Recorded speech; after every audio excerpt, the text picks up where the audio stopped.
Got it. Got it. So you'll see that. All right. So this is the LOCAC meeting, August 22nd at 6:30, and we are ready to rock and roll.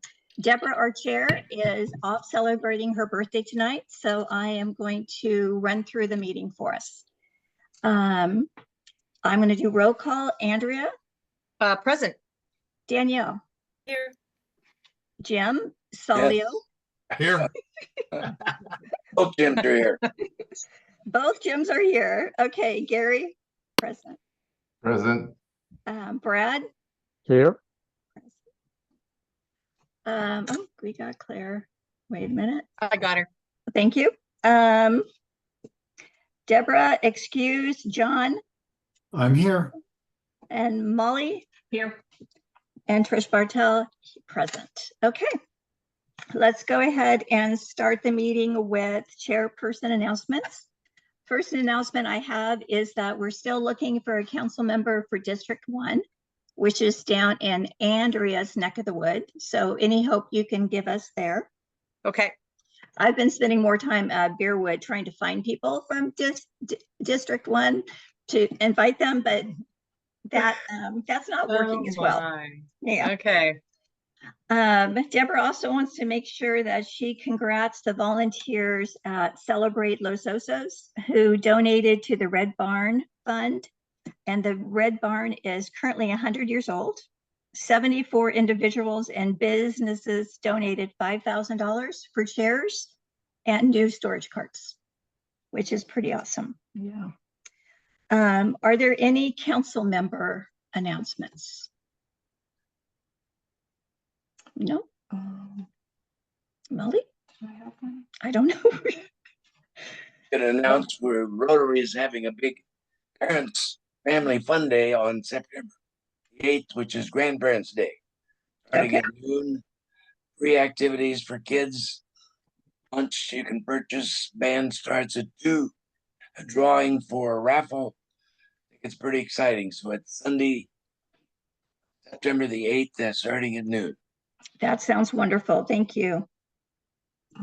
Let's. I do remember my announcement. Well, I don't know if it's kind of an announcement. So I did go to that meeting that the county hired a consultant to do a study about aging and what seniors in our community would like now and in the future.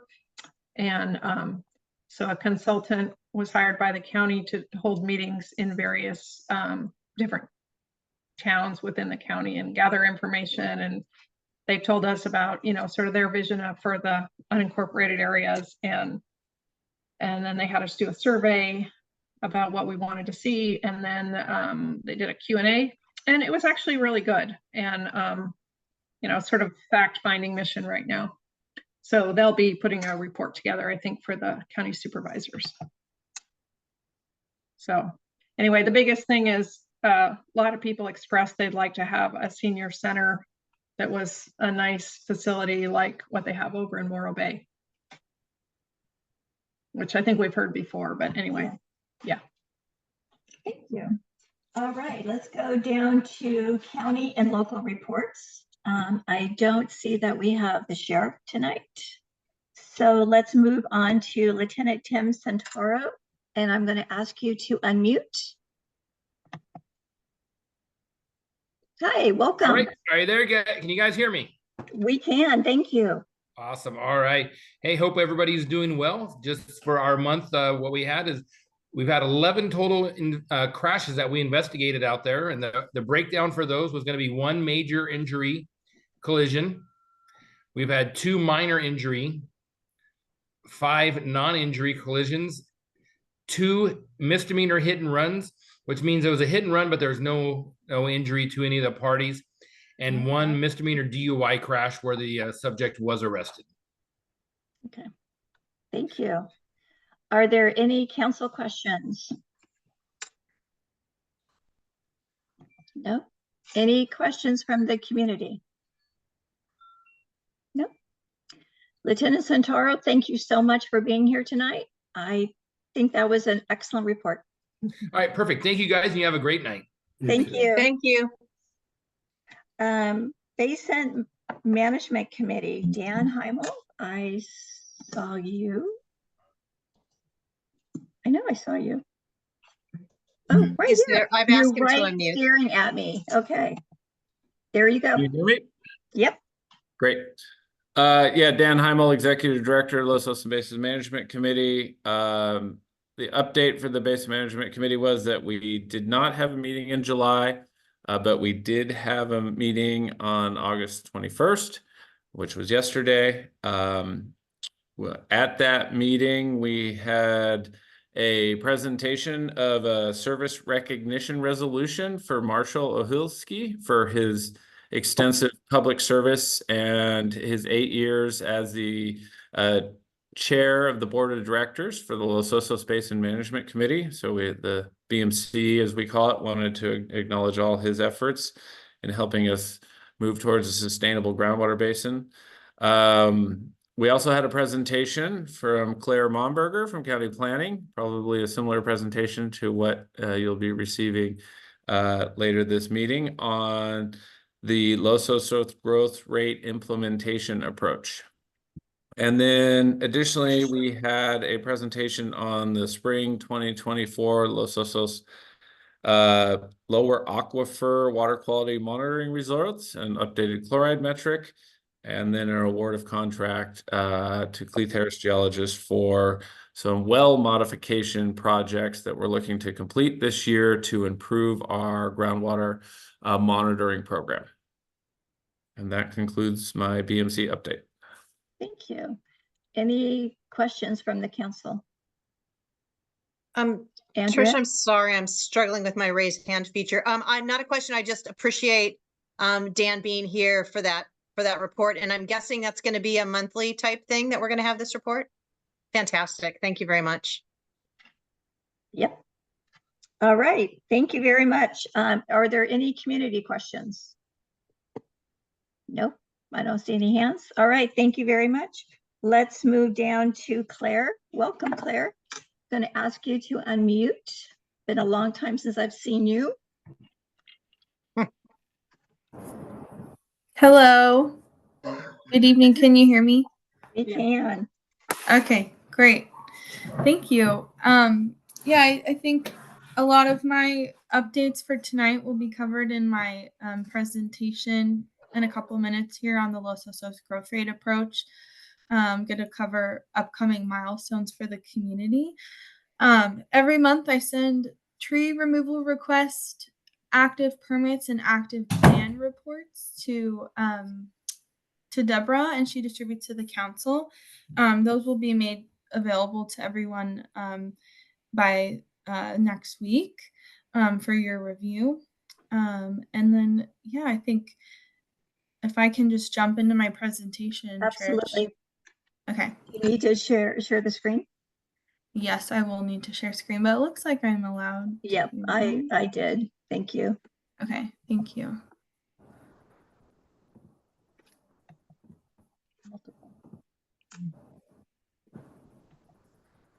Okay. Okay, I can't see everyone while I'm presenting, but can you see my PowerPoint? We can. Here. Okay, great. Thank you. Okay. Yeah, I'll get going on this, and then I'll be happy to receive questions if you can hold them until the end of the presentation. And then we'll go from there. Okay. All right.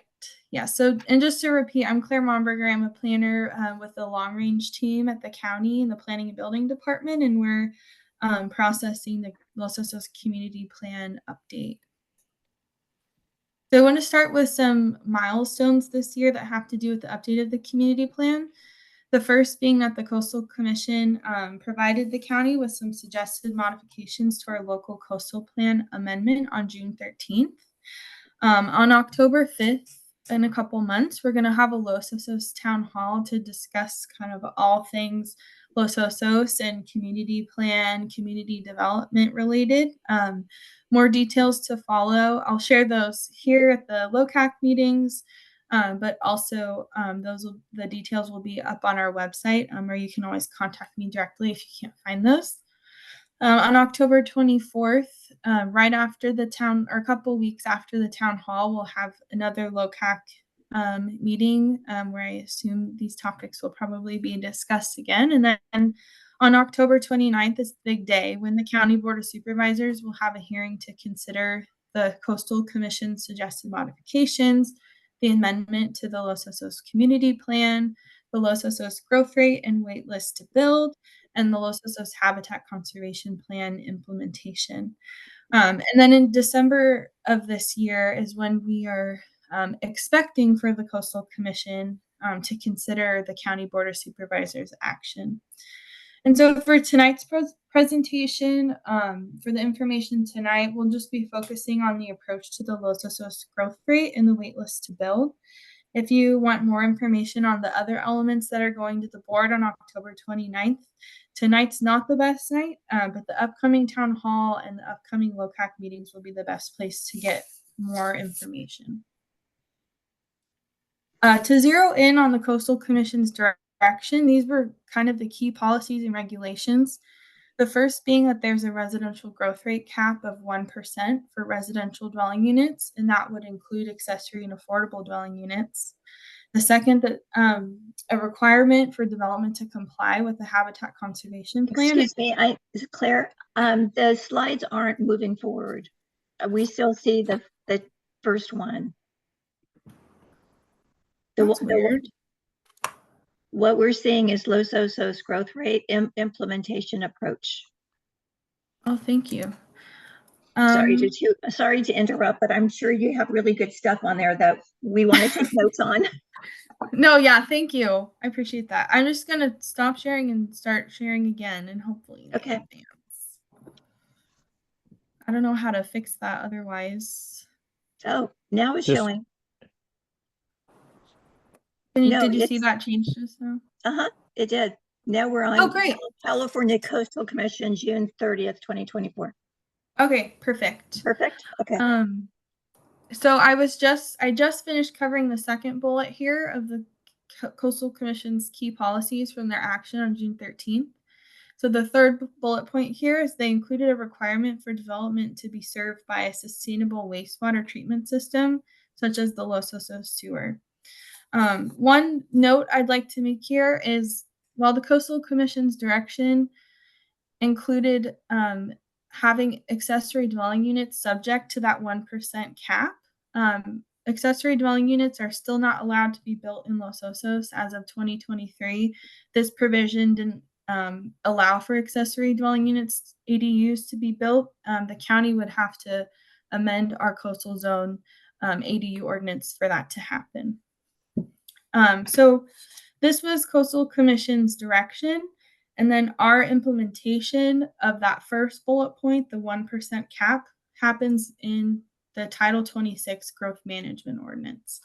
I will probably call the Growth Management Ordinance the GMO for the rest of the presentation, just because it's a mouthful. But the GMO was established in 1990. It includes an annual review by the board of the maximum growth rate for new dwelling units for each fiscal year after consideration of the most recent resource reports. The new dwelling units are referred to as maximum allocation. And in the GMO is where there's the provision for the Los Osos waitlist to build, and also where the 0% growth rate for vacant parcels in the prohibition zone is codified. That's all in the county's Growth Management Ordinance, Title 26. Hey, Claire, it's still not forwarding. That's so weird. Maybe I'll present from here. Yeah, that's fine. Yeah, it's kind of kitschy, but county code title 26. And now you see recommended amendments. Now we see that one. Okay. Okay. I'm sorry about that. That's kind of weird. That's fine. I think if you click on them, that'll be great. Okay. One thing I'd like to mention too with this slide, the context of the GMO, this staff brings the annual review and recommendation to the board at the fiscal year. And then the board approves a resolution with a max number of units that can be allowed. And that is a public process that happens every single year. And so to now shift to what the recommended amendments are to the GMO, there are a couple amendments that we're proposing to the general procedures that affect how the growth rate will be implemented in Los Osos. So the first is there's going to be, we're proposing a change that the GMO growth rate be evaluated on a fiscal year to the calendar year. And then the second bullet point here is that the annual review be based on this language right here, the best available information and data. And these two general procedure changes really go hand in hand. A lot of time, the reports that we receive on water resources and other resources, the Basin Management Committee's annual report included, those usually become available in the spring or the summer. And so changing the GMO review from a fiscal year to a calendar year basis allows for the public and staff and the board like a 4 to 7 month review period of the best available data before the growth rate is evaluated again for the community. And now we'll get into the Los Osos, the amendments that are specific to the Los Osos section of the GMO, where the first is that the growth rate is applicable within the Los Osos urban reserve line, where it's required that review of the best available groundwater monitoring data is conducted, where annual coordination with the Los Osos Basin Management Committee is required, where there's a maximum residential growth rate of 1% established, which includes accessory and affordable housing units, where the Los Osos waitlist to build will be used to determine the priority of allocation in the community sewer service area, and where it's clarified that and reinforces that applicants must comply with our entire county planning framework to request that their allocation be used. So that means that applicants have to comply with our Title 23 Coastal Zone Land Use Ordinance, our Title 19 Ordinance, which includes the retrofit to build requirements, and the Habitat Conservation Plan requirements.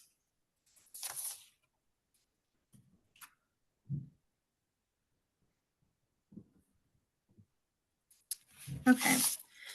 And now we can talk through kind of the details of the growth rate, but I like to talk about the process so that what's on the screen here makes sense. So once the water reports are the best available groundwater reports are in our hands, we will review that and review the results of those reports and coordinate with the Los Osos Basin Management Committee to recommend a growth rate. The growth rate cannot exceed 1%. And we are proposing that it be based on a 5-year rolling average of the basin yield metric data. The basin yield metric is a metric that's reported out by the Los Osos Basin Management Committee annual reports.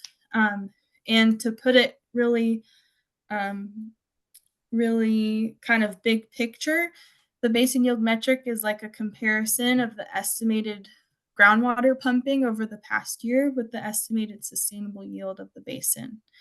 And so this table right here shows that whatever the 5-year rolling average of the annual basin yield metric is, will basically form the growth rate recommendation.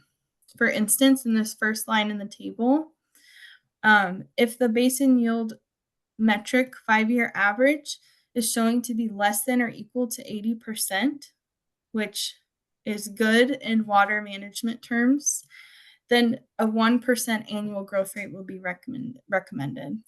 And then you can see it kind of steps down to if the basin yield metric average is anywhere above 84%, then staff will recommend a 0% annual growth rate for the community.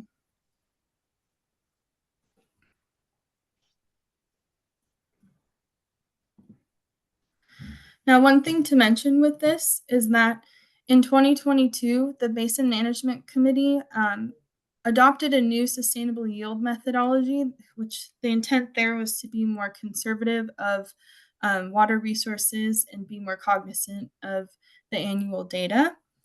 At this point in time, since that methodology change, The basin yield metric has shown to be below 80%. So since 2022, the basin yield metric is showing to improvements in the groundwater basin. However, which would mean based on this proposal here, we could be recommending a 1% growth rate for next calendar year 2025. However, because we don't have that 5 years yet, because it's only been 2 years since that methodology change, staff is recommending that the board approve a 0.4% growth rate for calendar year 2025, a 0.6 rate for 2026, and a 0.8 rate for 2027. And then in calendar year 2028 is when we would have 5 years to base a growth rate recommendation on for that basin yield metric data. And so the intent here is to be more conservative with the starting growth rate and be hopefully more amenable to the community, that we're not starting at a 1% growth rate for comfort there. And then I just like to mention that the Basin Management Committee staff was really helpful and coordinated with the county in forming this 5-year rolling average approach and just these recommendations that are based on the data. And so I just like to appreciate them and thank them for their coordination over the past couple years, and especially over the past few months, to help staff form an informed recommendation for the board. So that was a lot of information, but that concludes my presentation. And then I'm happy to take any questions. Thank you so much, Claire. Jim Salvio. Salio, yeah. Salvio, sorry. That's all right. Claire, why was it based on a 5-year rolling average? What's the logic behind that? Like I said, the Basin Management Committee staff was helping us form that recommendation. It just allows for more time to see where the basin is at, rather than like a 2-year or a 3-year. The 5 years allows just a better holistic view of the status of the basin before we recommend a growth rate. Is that something that would vary? I mean, from the numbers that you showed for the years 25, 26, and 27, they're obviously, your recommendation is a gradual increase. But is there a big change in the basin from year to year, or is it remain pretty constant? I know, we have really rainy years and we have really, dry years. And so I don't know, does the basin change that quickly? I'm not the hydrogeologist in the room. No. But and we do have Do we have a hydrogeologist in the room? Yes, we do have one right here that I'm going to have Dan see if he can answer that question. All right. First off, I'd like to clarify, I am not a hydrogeologist, but I have been involved in the Basin Management Committee for the last 4+ years. The basin yield metric, as Claire pointed out, which is the ratio of pumping divided by sustainable yield, can, but not typically, vary significantly year over year. And the example of that we saw was in 2023. We had historic rainfall in 2023, which led to reduced landscape and agricultural irrigation demand, which led to less pumping. And so we did see a pretty significant change in the basin yield metric. I want to say it was a change from 84 to 69 in 1 year. And I think that was part of the intent of the 5-year average, is to kind of balance out those year over year changes and have a longer trend in the basin yield metric when influencing the growth rate for the community. Thank you. Thank you, Dan. Andrea, you have your hand up. Thanks, Trish. 2 questions, and I feel like I knew these and I can't remember them. What was the maximum, the amended maximum growth rate is now 1%, but what was it in the original report to the Coastal Commission? And then just kind of a weird question, 1% of what? of homes, of parcels, of dogs with pink collars, 1% of what? Thanks, Andrea. To answer your first question, in 2020, when the board approved our Los Osos community plan for the Coastal Commission's review and certification, they tentatively adopted a 1.3% growth rate. So Coastal Commission, in 2020, board tentatively approved a 1.3%. Coastal Commission gave direction for a cap of 1%. And then next year, we're proposing to start at a 0.4%. So it's been reduced since then. And then I think your question of what percent of what does that even mean is a great question. And I'm sorry I didn't provide context for that earlier. But the number of new dwelling units that's allowed is based on a percentage of the existing number of dwelling units in the community. For instance, based on the most recent environmental impact report for the Los Osos community plan, there's 6,300 existing dwelling units in the community. So 1% of that would mean that 63 units that's 63 units. And so with the 0.4% that staff is recommending for next year that the board will contemplate on October 29th, that would mean I think about 25 units could be allowed in the community-wide. Super helpful. Thank you so much. Yeah, thank you for your questions, Andrea. I'm going to go this way. So John, you'll be up next, and then Brad. Okay. Oh, I'm now? Okay. Yeah.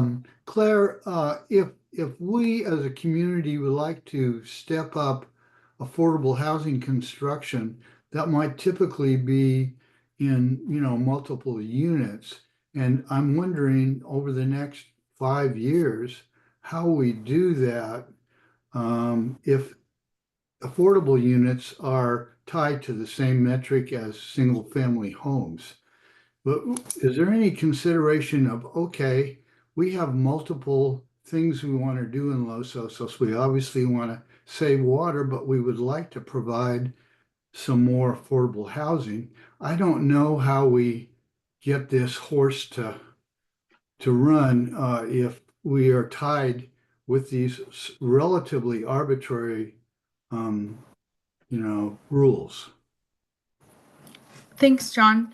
Yeah, so affordable, we have a single family wait list and also a multifamily wait list. Affordable housing projects are typically going to be multifamily style, more than one unit, obviously.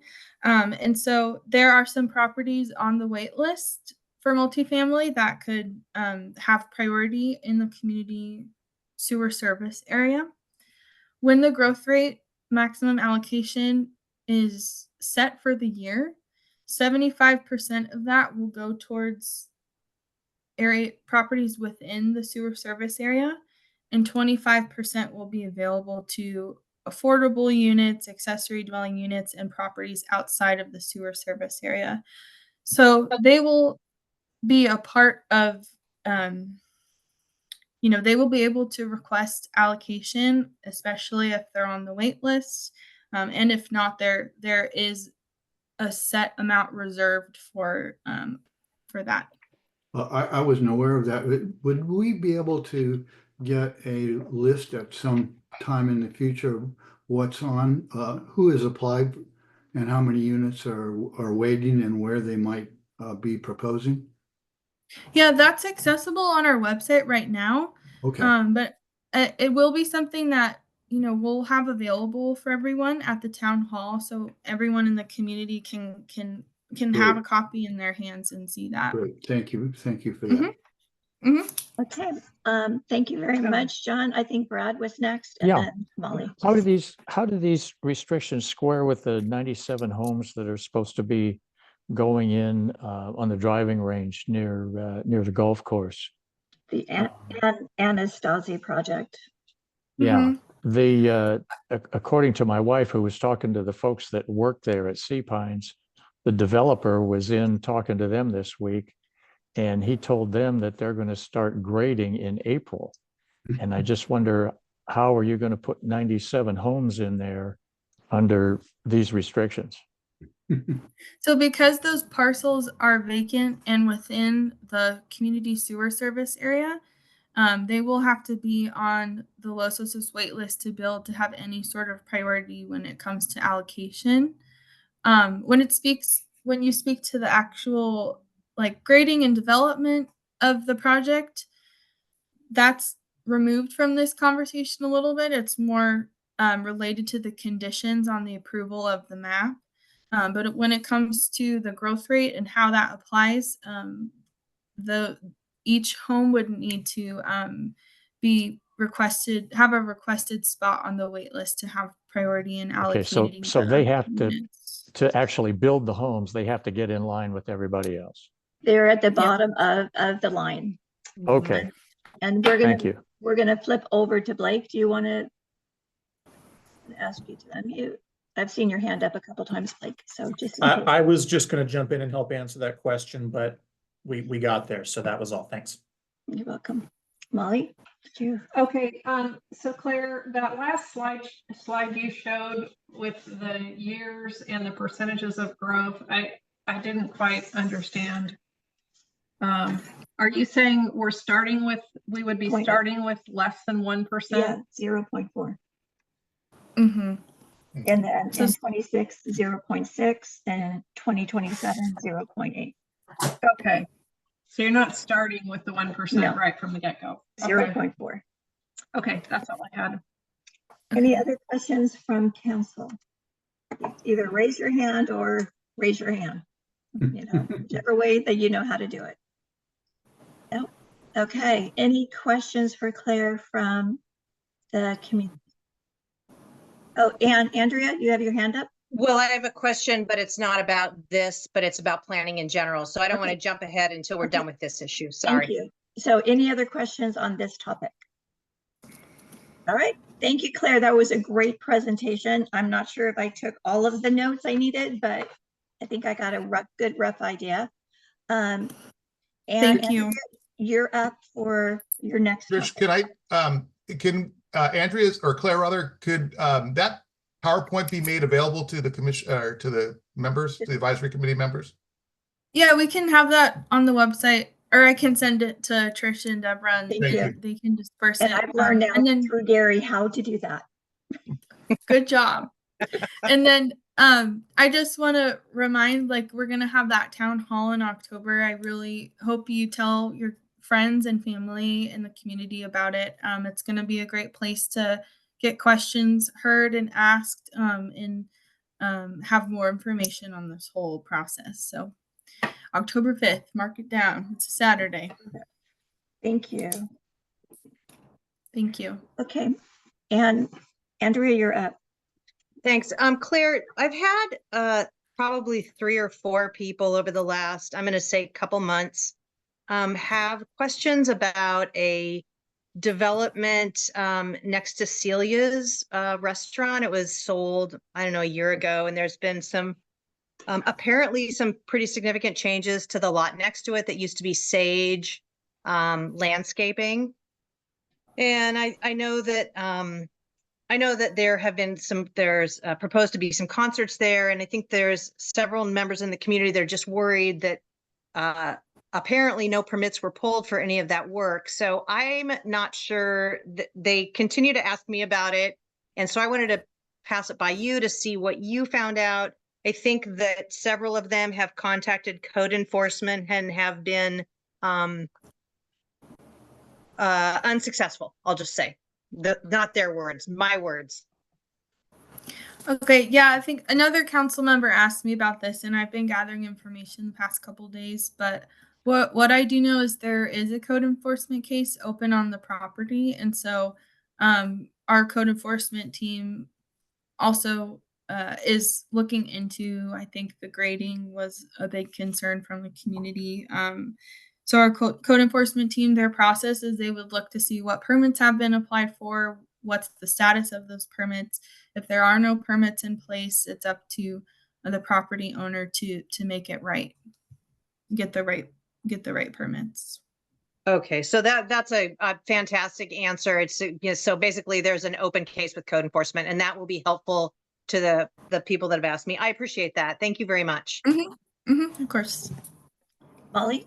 And then I had some questions about that project too, about whether or not they would need a conditional use permit to expand their music into more concert style music rather than patio style music. And do you know anything about that?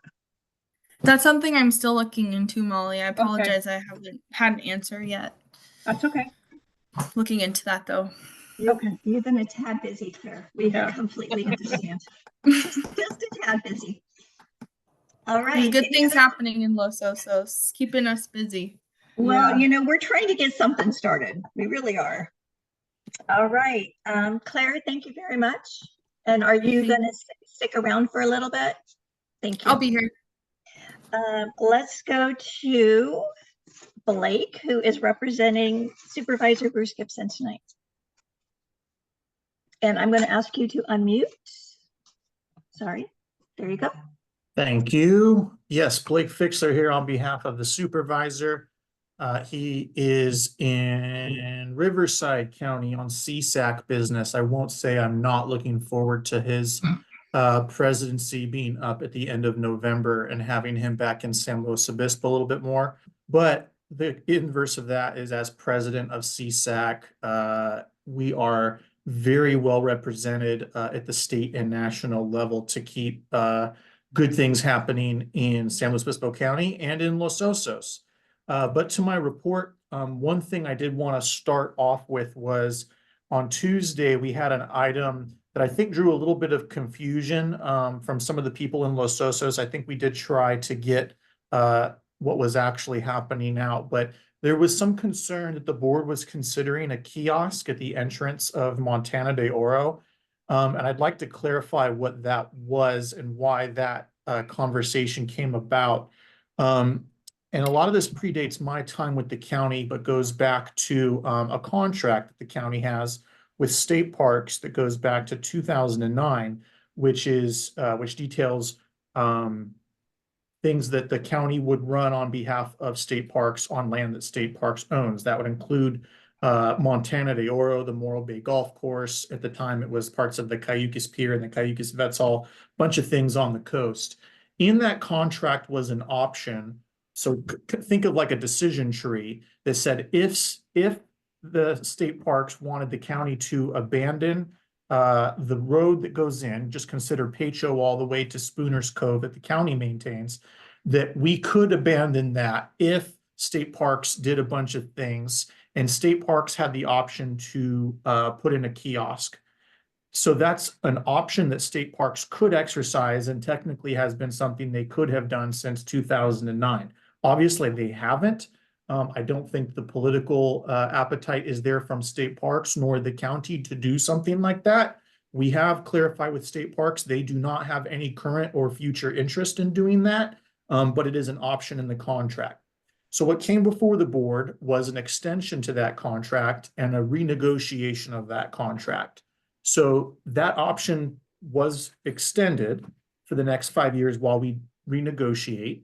And in those renegotiations, it is at least a Supervisor Gibson's mind that we take that option out of the contract. The community, loud and clear, said they don't want it. State Parks is saying they no longer think that this is something that they would want to do. So it's very likely when this contract comes back during this negotiation period for its next version, that language will be taken out. But I'd like to reaffirm for the community, if for some reason a kiosk for entrance fees for Montana de Oro was being considered by the Board of Supervisors, it would not be a consent item. We would not be hiding that in consent. That's a big deal. That's a big discussion item. That would absolutely get referred to Los Osos to LOCAC for wider discussion. So I just wanted to clarify that. Also, something that happened on Tuesday, unfortunately, the decision on the Bob Jones Trail came to a head, and that the board was required to make a decision on eminent domain for a holdout landowner who did not and has not wanted to negotiate or sell his property, or, sorry, an easement, not even the whole property, a piece of an easement on the edge of a property. I know that negotiations have been attempted for over a year. It came to the point where a move had to be made, with Supervisor Pichon recusing himself and Supervisor Arnold not voting for that eminent domain. The board is now at a loss for how to potentially move that forward. We have an $18 million grant in hand. We need construction to start by March in order to keep that money. At this point, there is no request for proposal, as we technically don't have a final design because of this landowner. And I'm not trying to put fingers. I want to be careful. I'm not pointing the community at the specific landowner, but just explaining what did happen. So we're going to see if there's maybe some other alternatives, some other way that we can try to Hail Mary get there or get more time between now and when that grant would come. But if not, unfortunately, we would have to give back an $18 million grant for that trail. Other than that, Claire very deftly went over the big news in Los Osos, which is the upcoming board hearing in October. I did look ahead at some of the September board items. There's a few hearings, a few this and that's, but nothing super hot. It's kind of a light month in September. So I'm just going to echo that we are looking forward to the community showing up for the October 5th town hall. And our office will be working with planning on putting that together and making it a great event. So that's what I had prepared for my report, but I'm happy to answer any questions on any of that or anything else that might be on the council or public's mind. Blake, I do have a question. The question Sure. I have is, sorry, I have to admit somebody, is how is it going to be publicized? How is which going to be The publicized? town hall, how is that going to be? I mean, we will of course announce it at LOCAC and we'll put it on our website, but our website has about 400 people. So, Sure. And we've got almost 15,000 people in Los Osos, and I want to be able to make sure we get this out to as many people as possible. I agree. The short answer is I, as Blake, don't know the Okay. publicity plan. We would likely be working with our public information officers at the county in order to get that message out efficiently. But I agree that we need to broadcast this loud to the community. But I don't know the specifics of how. Okay. Well, if you need help from the LOCAC members, let us know. We can put out flyers. So. Much appreciated. Thank you. Okay. Andrea, you have your hand up. Thanks. Kind of along those same lines, at the Tree and Landscape meeting last week, one of the things that we talked a little bit about was this upcoming program, which we're excited about. And we're really interested in, I know the format generally is having individual tables and people go to tables and get information, and that's fine and good. But one of the things that we would really suggest from the Tree and Landscape Committee is that it would be great to have a point in the meeting, either at the beginning or the end, where everybody sits down and there's a Q&A where everybody has the same, everybody hears all the questions and everybody hears all the answers. Mm-hmm. I think that's probably going to be, it's going to be helpful to us as residents, but I think it's really going to be helpful to the staff too, because then they know that everybody received it. So that's the Tree and Landscape's 2 cents on format. Thank you. And as I have been in meetings with Supervisor Gibson, as he talks to planning about that, that is exactly his idea as well. Likely it might make sense to do it at the top and get all the frequently asked questions out before we break to the different spots. Wonderful. Jim, you're up. Yeah. Blake, going back to the kiosk thing. Sure. When is that going back to the board for the contract so we can get it out of there? Sometime with the, sorry. So the extension was 2 days ago. We have 5 years to do those negotiations. So date uncertain in the next 5 years. So my question is, and I don't mean to put you on the spot, but sure, why wasn't it done this time? My understanding is that the contract was actually about to expire. And I don't know how that So it's came. just a quick, we'll just Yeah, ditto the contract and get it approved. yes. So how do we put a pin in this to make sure that doesn't happen in 5 years? That is our responsibility to stay on parks to make sure that this gets done. Okay. Thank you. John. Yes, Blake, or anybody who could chime in on something I heard. There was a KSBY story about the equestrian group making some sort of progress with Fish and Wildlife on one trail. That this was an issue 6 months ago that we've all talked about, and I felt bad for those people having to go down the street with their horses when if they could just have one trail, it would solve the issue. And the thrust of the story was that Fish and Wildlife was considering it, and I don't know any more than that. I just wondered if Blake or anybody else had some info on that. I can speak to that, and not expertly, but they did have a hearing, I think it was 2 weeks ago at Fish and Wildlife, where they were considering the use of horses on that property. Forgive me if I'm not exact on my details. I want to explain that this is my memory of how it broke down. That they did not recommend horses on the entire property as an accepted use. However, we might be able to get language on a specific trail or easement along. I know that they were looking to do along the proposed fire break there. Yeah. So that isn't potentially off the table, but horses as an accepted use on the entirety was voted down by Fish and Wildlife. So work continues on that, but I'm not the subject matter expert. So I'm sharing with you my memory of how it shook down 2 weeks ago. So there's some indication that one pathway might be allowed. That is correct. It's not Okay. it's not completely shut forever. Okay. Okay, thank you. Lindy, you have your hand up. I'm going to ask you to unmute. Yeah, good evening, everybody. Hi, Blake and Claire. As to this October 5th town hall meeting, will you be going over the HCP basics? I'm a little confused because if the HCP is still several years out, does that mean that there will be no growth until the HCP is cleared? And another odd question I have about the HCP is if there is a lot that has already been completely cleared of habitat and basically is ready to go, will they be included? I mean, will they be paying an HCP? Will they be participating by putting their share into the HCP?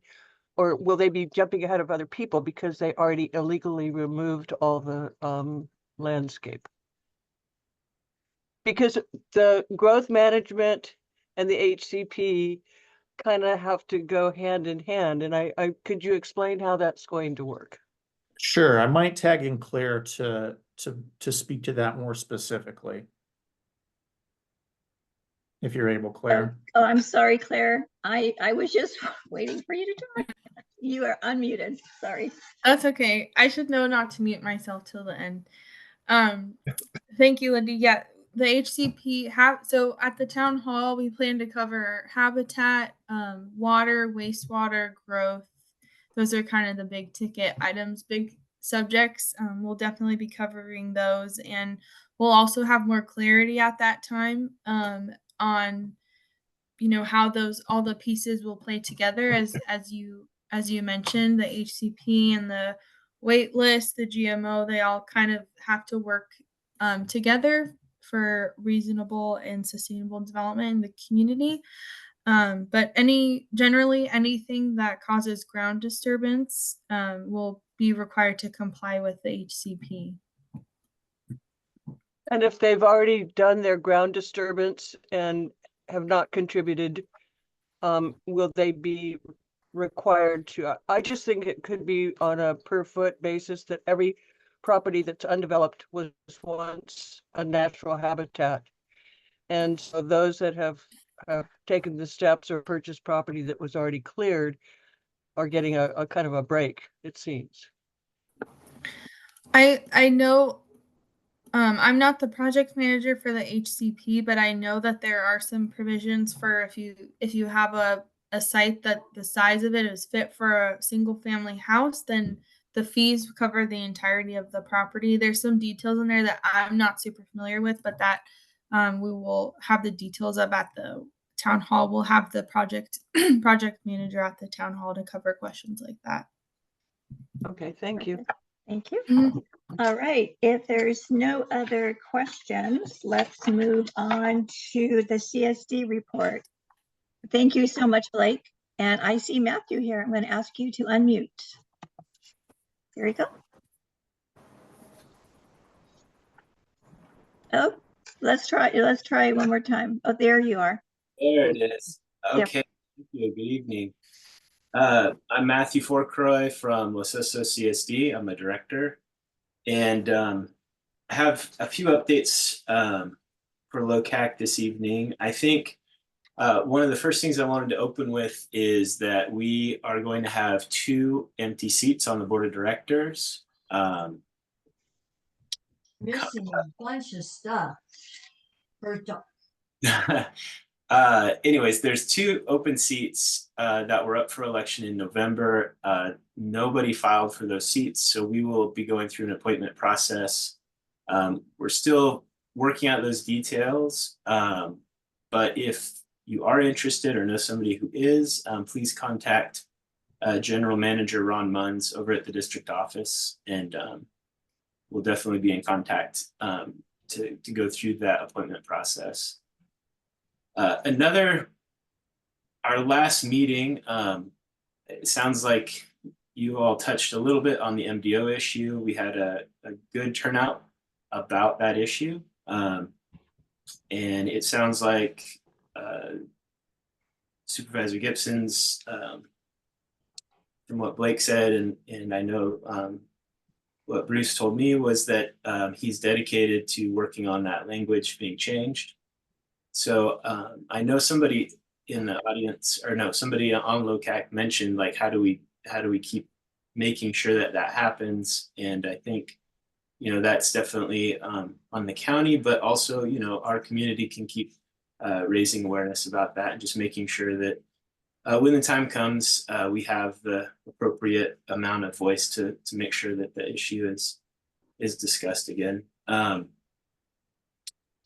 The other piece I wanted to touch on, we've really been working a lot on parks between the CSD and LOCAC. There's a joint committee. I missed the last meeting, but the town hall about all of the different, you know, wastewater, water, and all of that is very, very important. But also, it's going to be important to have a town hall type meeting or more input from the community on what parks and recreation Los Osos wants. What do we want to see? And the last meeting, there was a representative from County Parks gave a presentation on our community center park, which is our only park in town. But importantly, how the master plan could be amended and changed to be able to do something on that property in the future. So there's that piece of property, obviously. And then the other topic that is very important in this discussion is Sunnyside School. And we know that the county and the school district have been in talks about Sunnyside, that there was a appraisal of the property. But that is a vital piece of the recreation and parks in this town. And then also, another piece that I think isn't getting as much attention is that's been a vital center for childcare and for schools and for preschools in our community. And making sure that we still have that support for Los Osos is vital. So I know that our joint committee is going to keep working on that. Trish and Deborah are doing a great job of spearheading that. And I'm sure, I don't know if they had anything they might want to add about that to accentuate, but those were the important pieces for me. Yeah, the only thing I would add to that is we're concentrating on 4 areas right now. We're concentrating on South Bay Community Park. We're concentrating on Sunnyside School, on safe routes to school, on how to get the kids to school. And Molly, help me with the 4th one. The 4th one is on my Excel spreadsheet right here because I updated it and sent it out. Oh, Cuesta Inlet is the 4th. I don't know how I could have forgotten that one. We're spending a lot of time on Cuesta. So those are the 4 areas that we're looking at on how to bring more active recreation and how to bring more parks, places to walk your dogs, walk your children, walk your husbands into Los Osos. We also brought up the option of pocket parks because we're hearing a lot from Santa Maria that they have put in around 9 pocket parks in the last few years and how they work so well for their small neighborhoods and communities so that the kids don't have to go out of their neighborhood to go to a park. They can have a little playground or a place for a picnic. So we did bring that up to Parks and Recreation with the county. Did not receive much encouragement on that, which usually just makes us try harder, which is what we're going to do. So, because I like the idea, if Santa Barbara County is doing it in all of their neighborhoods, why can't SLO County do it too? So, and we also found out the cost of, which is $1.06 a square foot to change a plan and to add more space. So fundraising, things like that are areas that we're looking at for the future. Yeah, one thing, I wanted to make sure that we talked about a little bit was, just that how is about Sunnyside. I've done a lot of talking and listening all around town, especially about Sunnyside. And what I've come away with is that it's a very important issue for Los Osos. Like I said, not only from active recreation angle, but then also for families and family support in schools and preschools. And, so one thing I wanted to pass along or make sure we told Blake and pass along to Supervisor Gibson is just, we know that can't happen without 3 votes. And you're whatever support you need to do that. I know that there's a lot of folks in this town that would love to help in any way possible or show up when necessary. So yeah, please just let us know so we can get a little organized about that. Good point.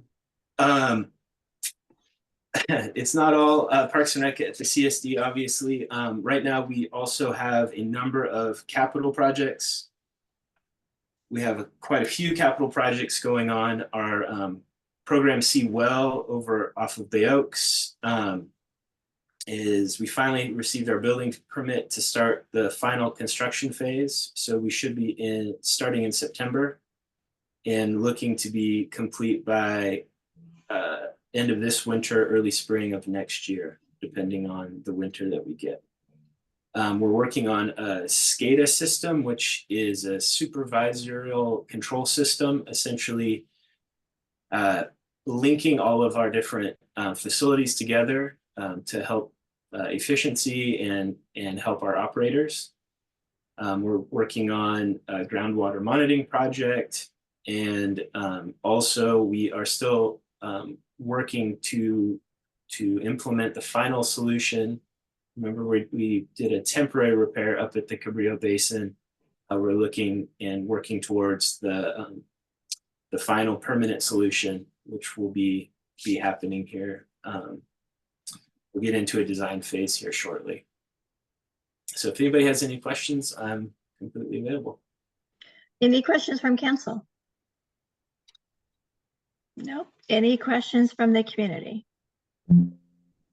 All right, Matthew, great job. Thank you so much. We appreciate you being here tonight. Got it. Thank you. Jim Stanfield, I'm going to ask you to unmute for the Chamber of Commerce report.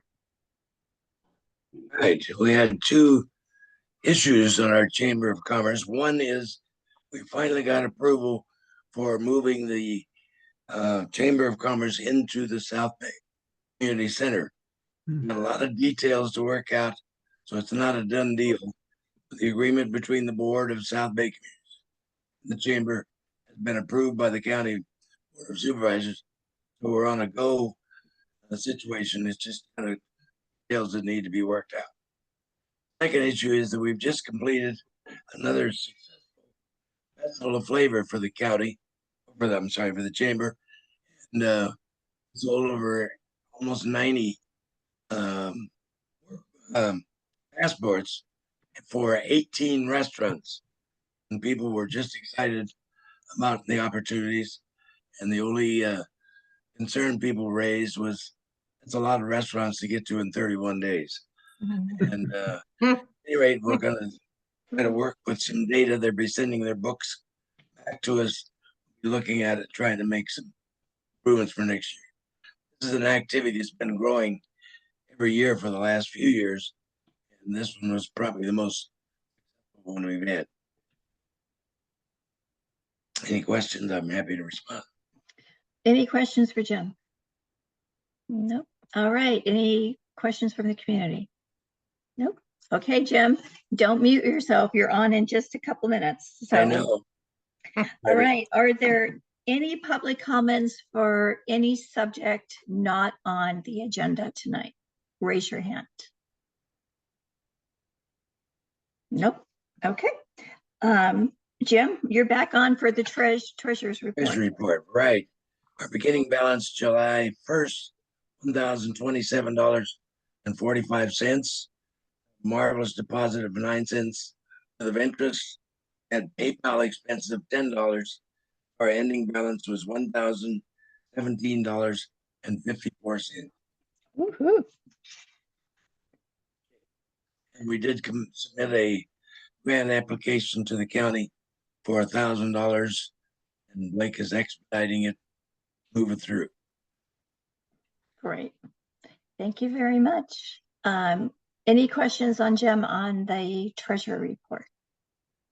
Nope. All right, Jim, thank you very much. Molly, anything on land use? Okay, so you don't have to describe those till we get to them. Yeah, we just had two items. One is going to be for the consent agenda and one's going to be for the regular agenda. Nothing else that I can think of. Great.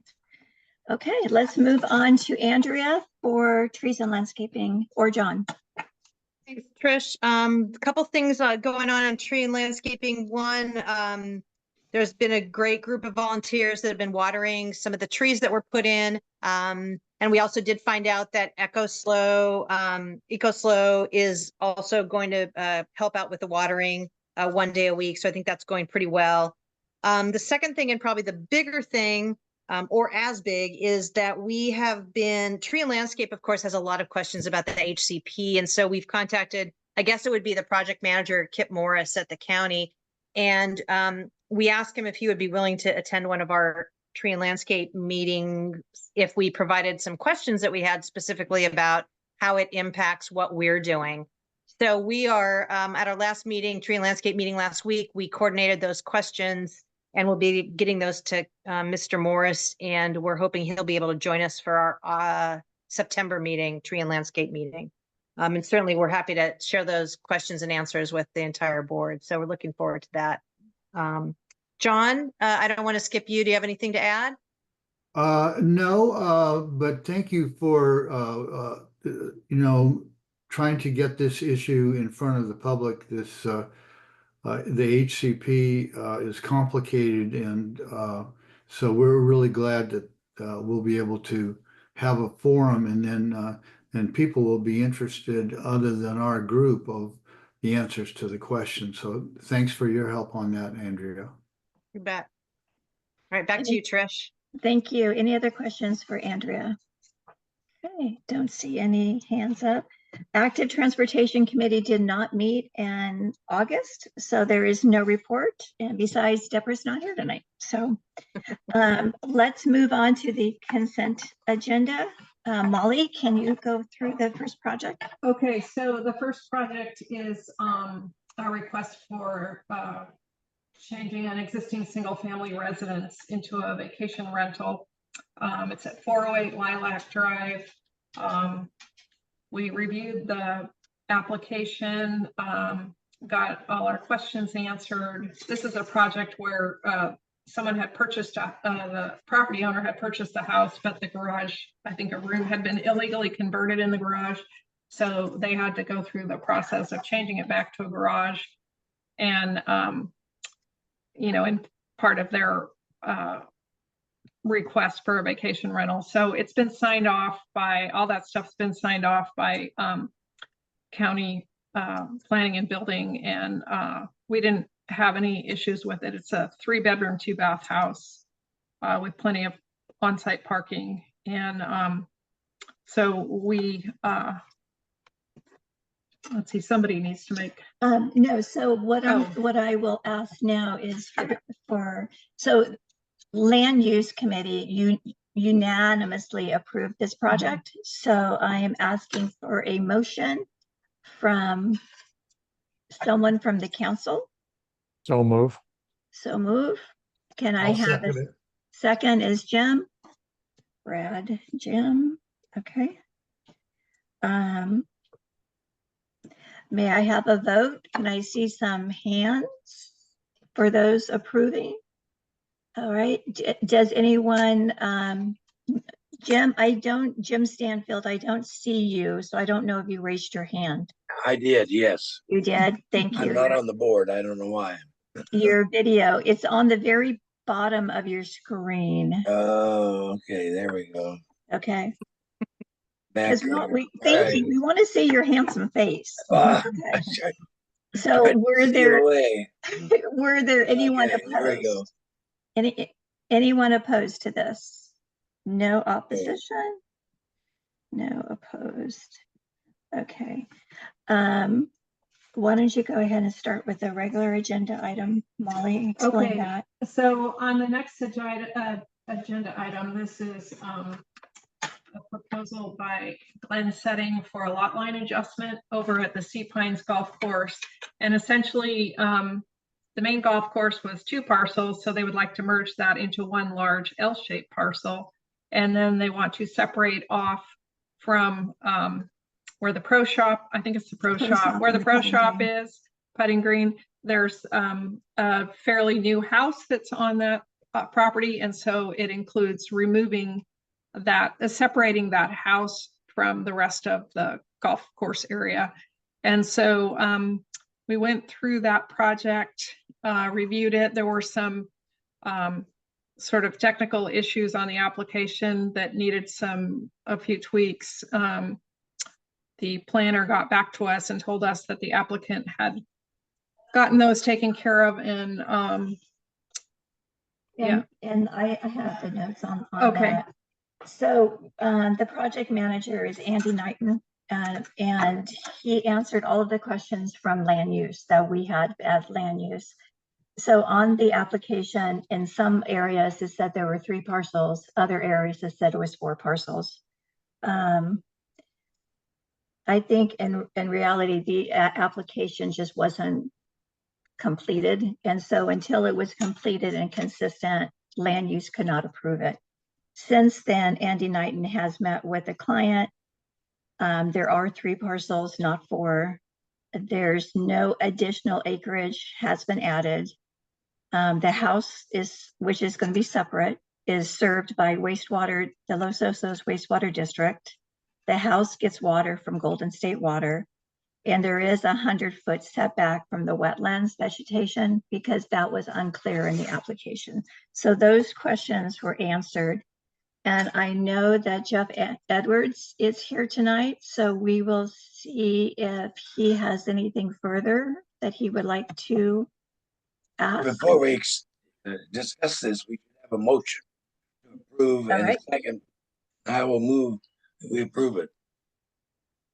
But we normally listen to the applicant before we do the motion. This is technicality in terms of Robert's Rules of Order. Anything we discuss, we have a motion. Okay. If you would like to do a motion, we can definitely do that. I would have to need motion. Move we approve. Okay. May I have a second? Second. Second from Brad. Okay. Do you want to do a vote before our discussion? No, Or do no, you- no discussion before the vote. Yeah. Thank you. I was going to say. Oh, I understand. Yeah, Yes. yeah. Okay. Mr. Edwards, if you're on, I Yes, have good asked you evening. to unmute. Good evening. Thank you. My name is Jeff Edwards, and I'm appearing this evening on behalf of Sea Pines Golf Course. The introduction was thorough, and I'm available for questions, and would simply ask that you approve the matter this evening. Thank you. And any questions from council on this project? I have a question, and it may or may not be able to answer. What is the use of the house? Is it a vacation rental? How I'm gonna vote, I'm just more curious. The home's used for residential single-family purposes, 30-day rentals. 30-day. Thank you. rentals. Okay. Any other questions from council? Any questions from the community? Okay. Can we now vote to approve this project? Raise your hand. Yes. Okay. Any opposed? Okay, unanimous. It has passed. Thank you very much, Mr. Edwards, for being here tonight. You're welcome. Thank you. Okay. And then there are no business items, so we are adjourned unless there's anything anyone needs to.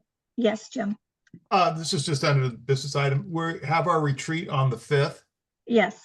and it starts at 3 o'clock, but being my first retreat, how long do they usually last? I think it's going to last 2 hours. Okay, thank you. What's the And date it's- of that, please?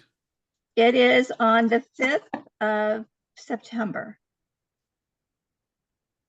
Yes. September or December? September. September, right? September. It was changed to September 5th. Deborah was nice enough to host it in my house. So, Very nice. so it will be from 3 to 5 on the 5th at my house, and I think she sent out the address already. And I will serve refreshments before I jump on a plane and head to Belgium. Wow. Okay. Anything else? Great meeting, everyone. All right, great. Good Thank night. you, everybody. Thank you. Good night. Good night. Night.